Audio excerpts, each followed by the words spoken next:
Okay guys, so in this section of work we're going to have a look at the knowledge, and here the knowledge you need to show us that you know the location of your feature. So I've chosen to do high force waterfall, so I've gone to Google Earth and I've typed in here high force waterfall, sorry it's Google Maps, high force waterfall, searched for it. And that map by itself doesn't tell me very much. So what I'd actually do is I would zoom out, keep on zooming out until I've got a map where I think, yes, I can see the location of that feature. I can see that it's in the United Kingdom, in the north of the United Kingdom.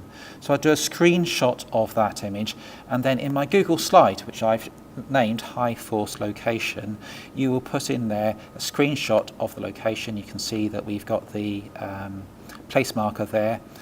I've also done a second map which is a zoomed in. I decided to zoom in to this level. I decided as well that rather than a map I would prefer a Google Earth image. Okay, I felt that that was a bit too far zoomed in, so I zoomed out. You make the choice.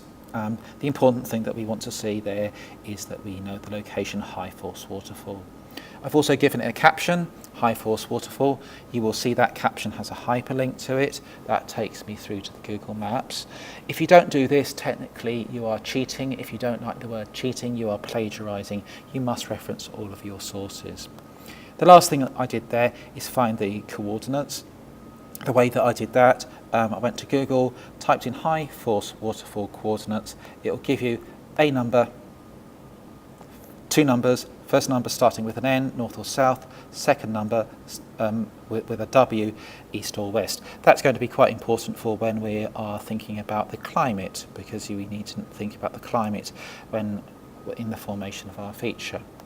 Okay, so we're at the stage now. You can see that at the moment mine are grouped together. You need to know how to group these together. Otherwise, if you click on that, your map will move by itself. It's really simple to do that actually in your Google Slides. You would press Shift, click, and then click all of the images. So Shift, click, click, click, click. So I put 1, 2, 3, 4 images together.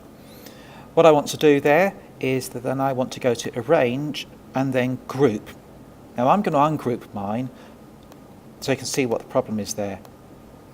So I'm going to regroup them. I'm going to go through that process again with you. So I'm pressing Shift.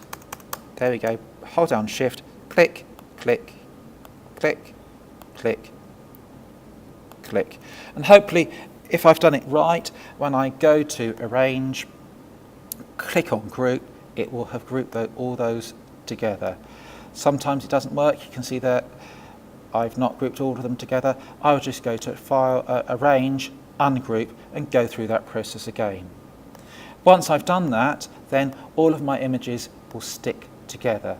So let's go through that with you one more time. It will be Arrange, Ungroup, because I didn't do it right the first time. Press Shift,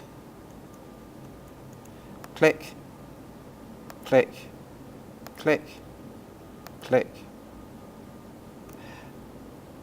Arrange, Group, and there you go. I can see they are all arranged, they won't move about. You're aiming to take up about a quarter of the page, or maybe slightly less. That's a page of A4.